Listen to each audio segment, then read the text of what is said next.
Expediente Pulso. Información y memoria a fondo.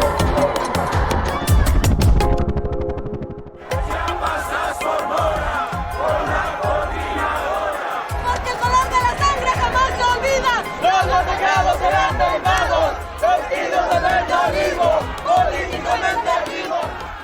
Maestro campesino, maestro proletario, que llevas en el alma coraje libertario. ¿Cómo están? Muy buenos días. Hoy en Expediente Pulso hablaremos sobre la Coordinadora Nacional de Trabajadores de la Educación, la CENTE, y la lucha magisterial en México. Yo soy Paco Muñoz. Y yo soy Ángeles Hernández. Yo, Ángeles Medina. Comenzamos.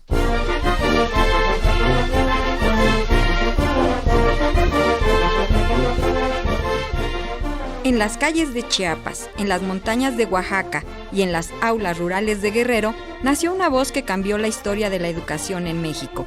Era 1979 y los maestros estaban cansados de ser silenciados y mal pagados.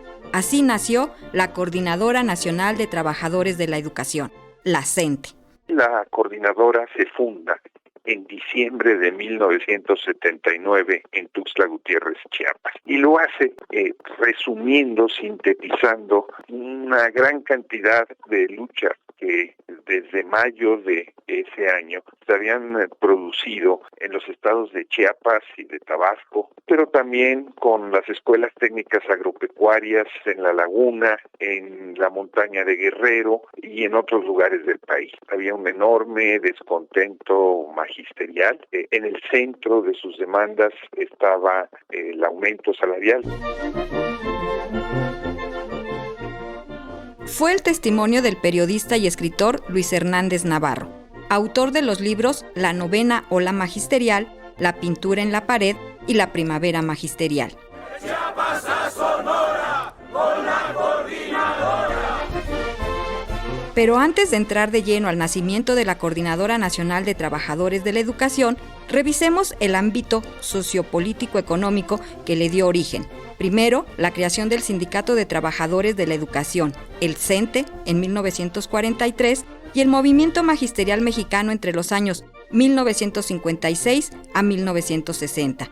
Una corriente con ideología socialista que estalló en la capital mexicana, integrada por maestros de escuelas primarias que demandaban reivindicaciones salariales. Escuchemos a Luis Hernández Navarro. Durante muchos años se habían dado intentos de los maestros por democratizar ese sindicato. Claro, por ejemplo, entre 1956 y 60, en la sección 9 de la Ciudad de México, en el movimiento encabezado por el profesor Otón Salazar, el movimiento revolucionario del magisterio. Durante este periodo, la situación en México empeoró en lo económico, político y social. El ideario cardenista que defendía justicia social, soberanía, agricultura, educación y derechos laborales volvió a ganar apoyo en algunos grupos sociales. En el sentido de que lo que la escuela socialista persigue es identificar a los alumnos con las aspiraciones del proletariado, fortalecer los vínculos de solidaridad y crear para México de esta manera, dentro de una firme unidad económica y cultural. De este modo, la escuela ampliará sus actividades constituyéndose como la mejor colaboradora del sindicato, de la cooperativa, de la comunidad agraria y combatiendo hasta destruirlos todos los obstáculos que se oponen a la marcha liberadora de los trabajadores. Al retomar las ideas del general Cárdenas, observamos cómo la educación socialista había despertado la conciencia del magisterio disidente. El país entero se encontraba envuelto en una insurrección popular y sectores importantes de la economía, como el ferrocarrilero, los telegrafistas y médicos, también estaban inconformes. Este era el momento propicio para que el movimiento revolucionario del magisterio hiciera un llamado a una movilización. En abril de 1958, tomaron la sede del edificio de la Secretaría de Educación Pública e iniciaron una huelga que se prolongó casi un mes. Así describe Otón Salazar la toma de la Secretaría. No nos vamos hasta que no resuelva el secretario el pliego de demandas del movimiento revolucionario del magisterio. Yo ya en la tribuna, dirigiendo el acto, no sabía yo qué hacer, ya con un ánimo todavía no muy firme, dije: levanten la mano los que estén de acuerdo en que no nos vayamos de aquí hasta no obtener una respuesta satisfactoria a nuestras demandas. Se levantaron todas las manos.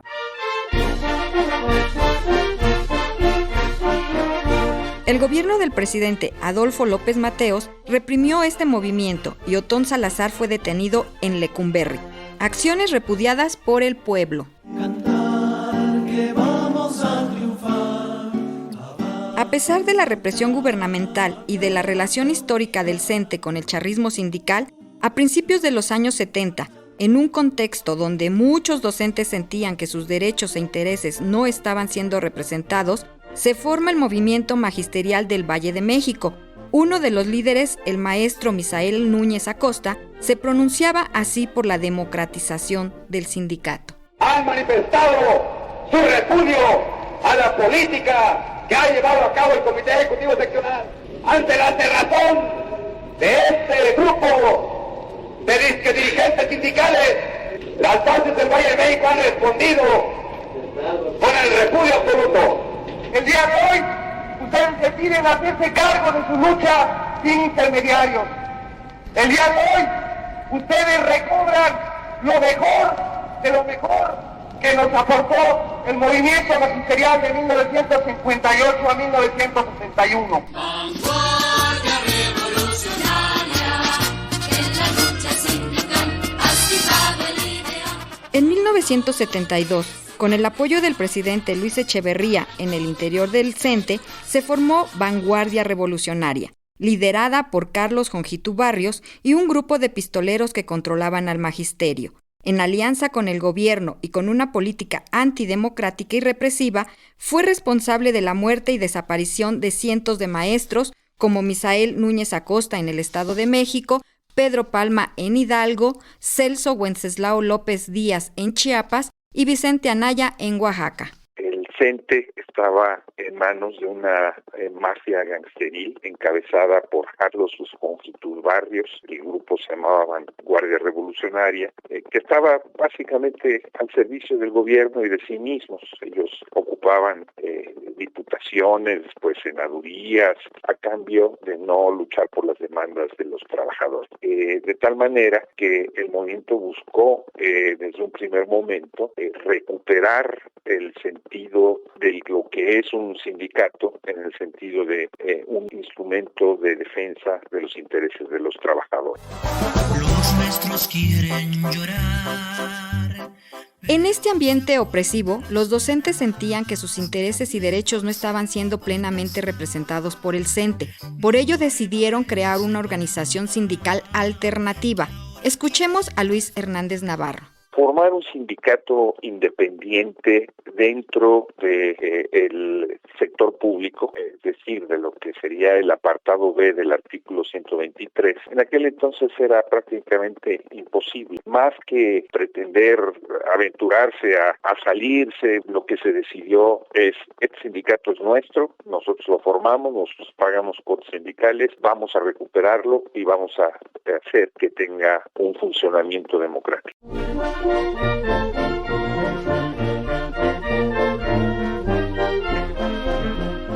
A lo largo de los años, la CENTE ha tenido un impacto significativo en la política educativa del país. Se convirtió en un punto de convergencia de las demandas populares. Ha participado en la lucha de los obreros en las fábricas, de los campesinos por sus legítimas demandas. Ha sido la raíz fundamental del crecimiento de numerosas organizaciones que luchan por mejores condiciones de vida.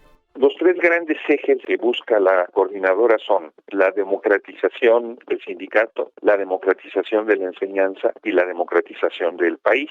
Y a partir de estos ejes se ha involucrado activamente en grandes jornadas de lucha.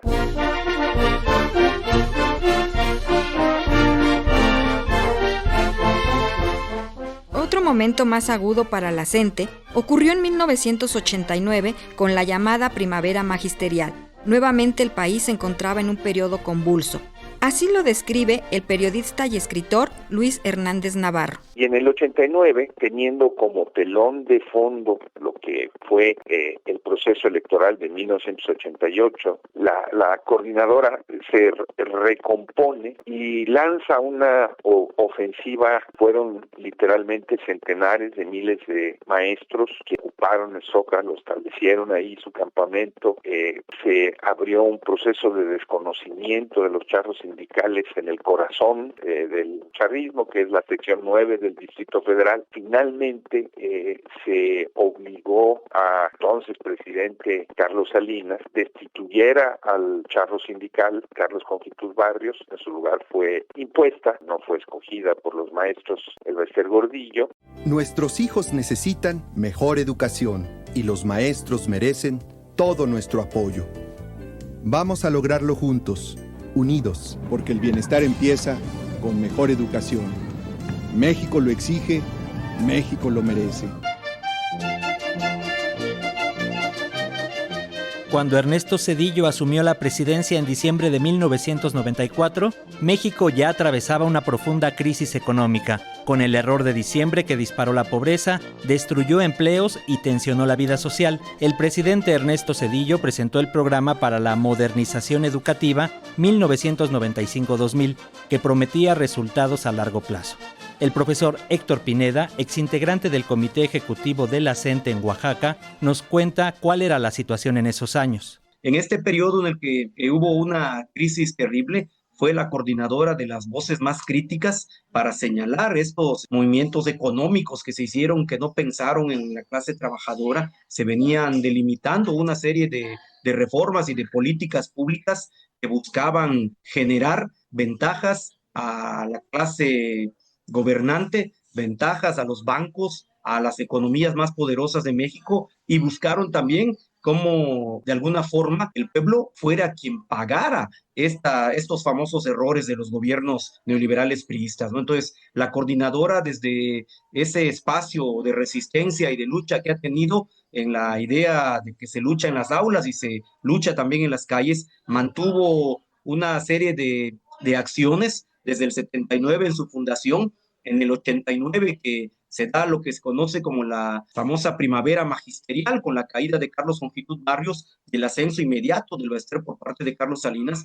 pero la coordinadora se mantuvo en lucha en la defensa de los derechos de los trabajadores. Ya pasé a la secundaria y me siento a todo dar, tengo ganas de estudiar, de sexto salí muy bien, pero me dieron los libros todos en muy mal estado.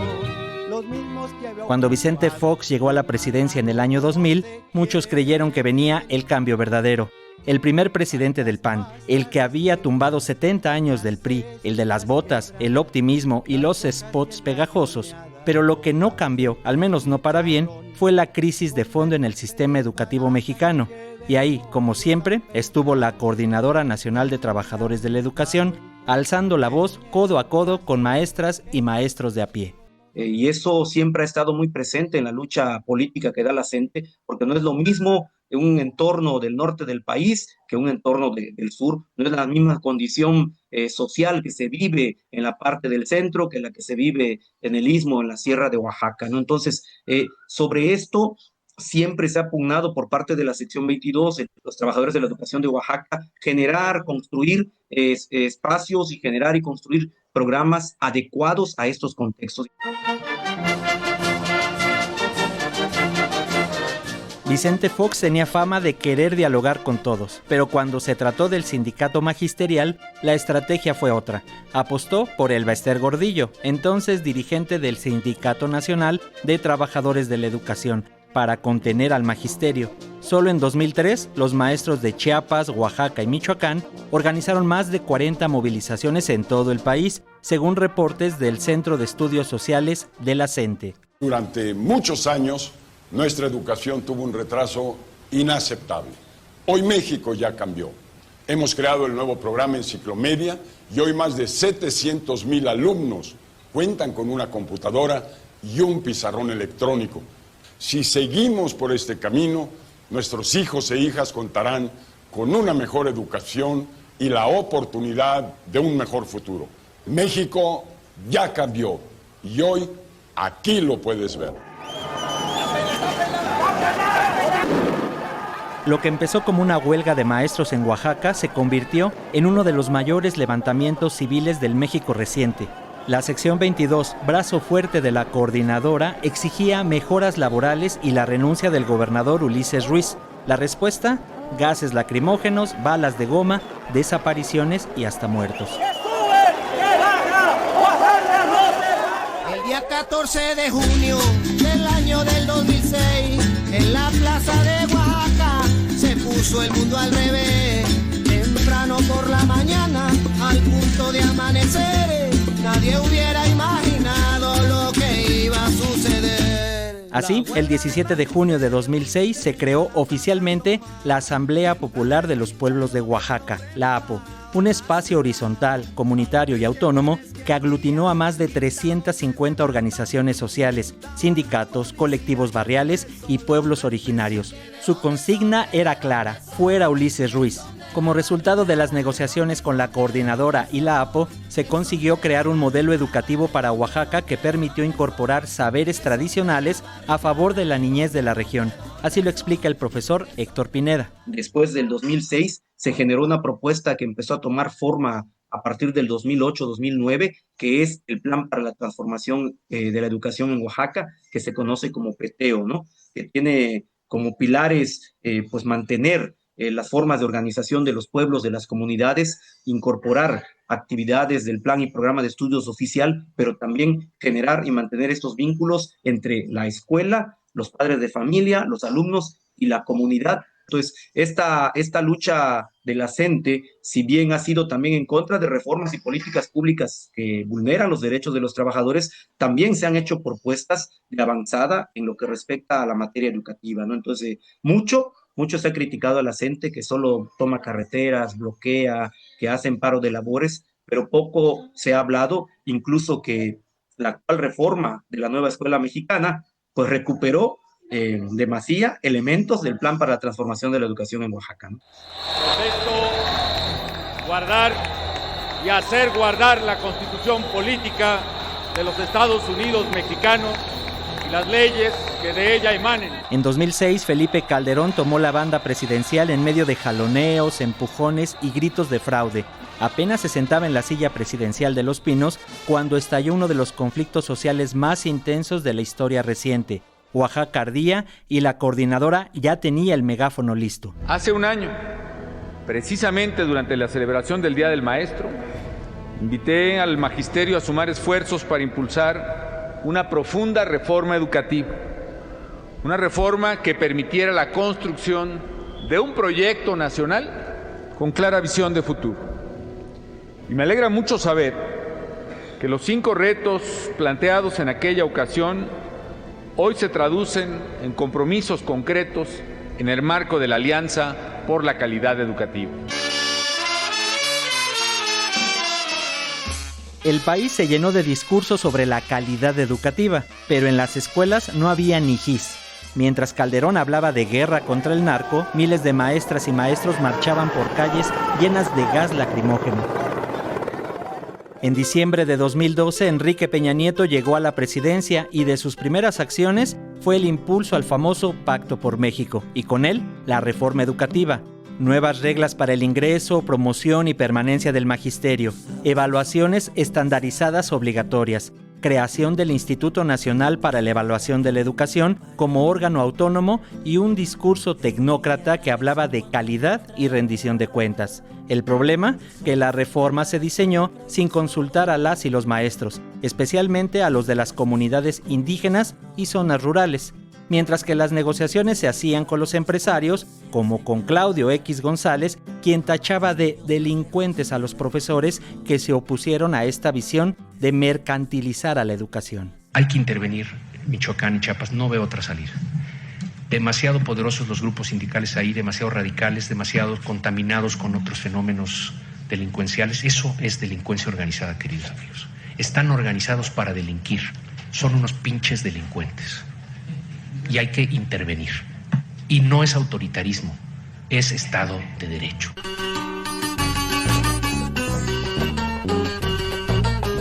El 19 de junio de 2016, en Nochistlán, Oaxaca, la violencia alcanzó su punto más oscuro. En un operativo de desalojo por bloqueos carreteros, la Policía Federal disparó balas reales. El saldo, al menos 8 personas muertas, más de 100 heridas, entre ellas maestros, pobladores y hasta menores de edad. El gobierno mintió al principio, pero las fotografías y testimonios lo desmintieron todo. Cuenta con todo el poder del CENTE, se lo heredó Carlos Jongitud. Un capítulo aparte lo protagonizó Elba Ester Gordillo, la histórica lideresa del Sindicato Nacional de Trabajadores de la Educación. Durante años se movía como reina entre gobiernos, negociaba plazas, designaba candidatos y controlaba miles de millones en cuotas. Pero justo cuando Peña Nieto cocinaba su reforma, mandó a arrestar a la maestra en febrero de 2013, acusándola de lavado de dinero por más de 2.600 millones de pesos. Años más tarde, queda absuelta de los delitos y regresa al trabajo sindical, aunque ahora en un muy bajo perfil.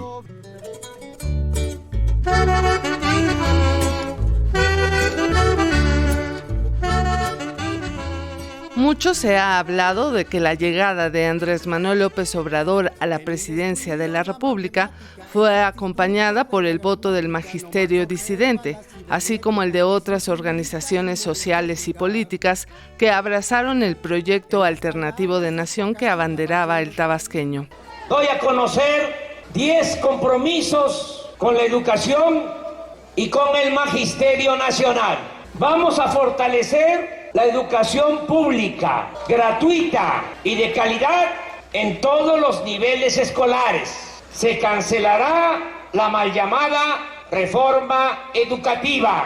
Haremos uso de las facultades del Ejecutivo para detener, como aquí se ha planteado, las afectaciones laborales y administrativas al Magisterio Nacional.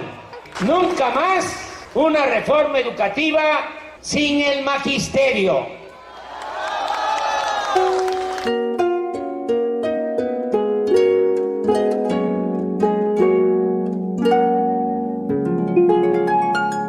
Al trabajar con los números, todos son muy necesarios. Y es que desde su campaña presidencial, López Obrador dio a conocer sus 10 compromisos con la educación en San Pablo Guelatao, Oaxaca, compromisos que firmó en un encuentro con maestros y maestras democráticas de todo el país.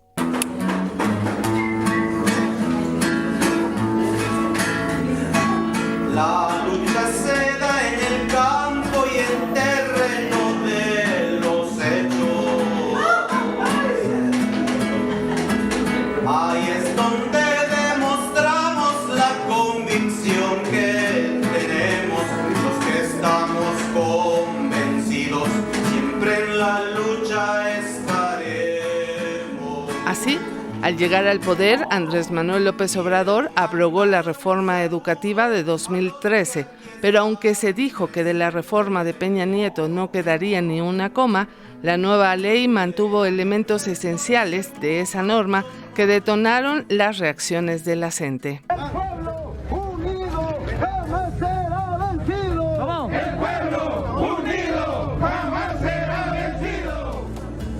Bajo el lema "Gobierne quien gobierne, los derechos se defienden", la CENTE no abandonó sus tácticas de lucha y aunque mantuvo más de 20 reuniones con el presidente López Obrador, el magisterio disidente no logró su principal demanda, la abrogación de lo que llamarían la ley Peña-AMLO.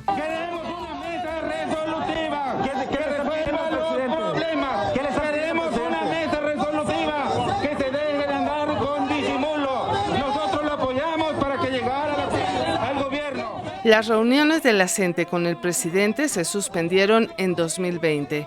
El distanciamiento se agudizó cuando el 27 de agosto de 2021, maestros de la sección 7 de Chiapas impidieron el paso de la camioneta que transportaba al mandatario. 2 horas estuvo detenido el presidente escuchando las consignas. Fue un error votar por Obrador. AMLO decía que todo cambiaría. Mentira, mentira, es la misma porquería. Nosotros no tenemos diferencias con nadie, solo que no aceptamos chantajes. Imagínense que voy a una gira y me detienen. ¿Cómo frena? Pues me quedo ahí. Yo también quiero protestar porque no debemos nada. Hemos tratado a las maestras, a los maestros como se merecen.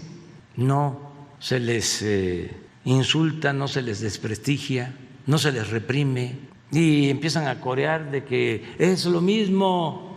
No, no es lo mismo. Ni frena, ni la gente detienen al presidente. La respuesta del presidente a la detención de su vehículo en Chiapas tensó aún más la relación con la CENTE, pues se acusó al magisterio disidente de hacerle el juego a la derecha. Ya en 2024, la CENTE instaló un plantón frente a Palacio Nacional y realizó un paro de labores por casi un mes hasta que se restableció el diálogo con el presidente Andrés Manuel López Obrador, quien en una carta con 8 puntos destacó que el compromiso de cancelar la mal llamada reforma educativa se había cumplido, que se habían mejorado sustancialmente los ingresos del magisterio y se comprometió a presentar una iniciativa para modificar la reforma a la ley del ISSSTE de 2007 y reducir de manera progresiva la edad de jubilación.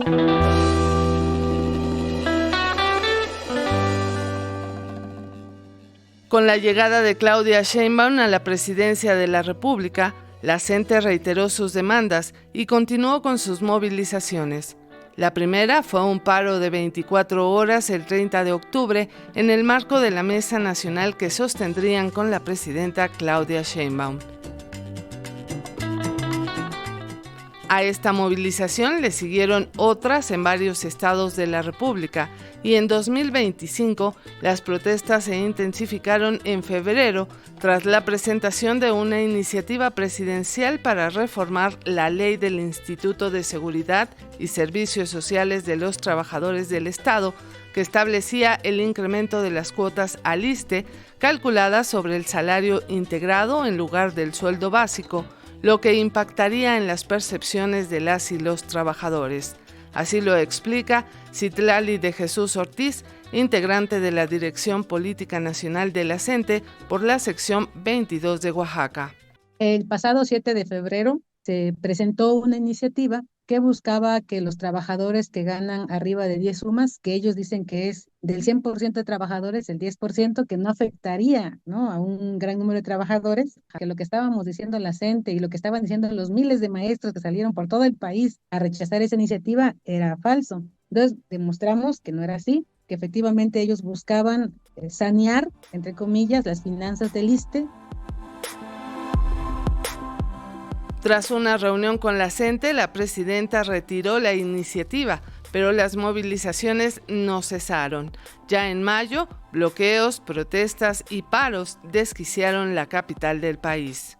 Desde el sur vienen marchando con pancarta y con voz, maestros de la coordinadora exigiendo solución. Por varias semanas, los esfuerzos del gabinete presidencial por entablar un diálogo fueron en vano y las movilizaciones fueron subiendo de tono. Claudia en Palacio escucha, pero la cita canceló.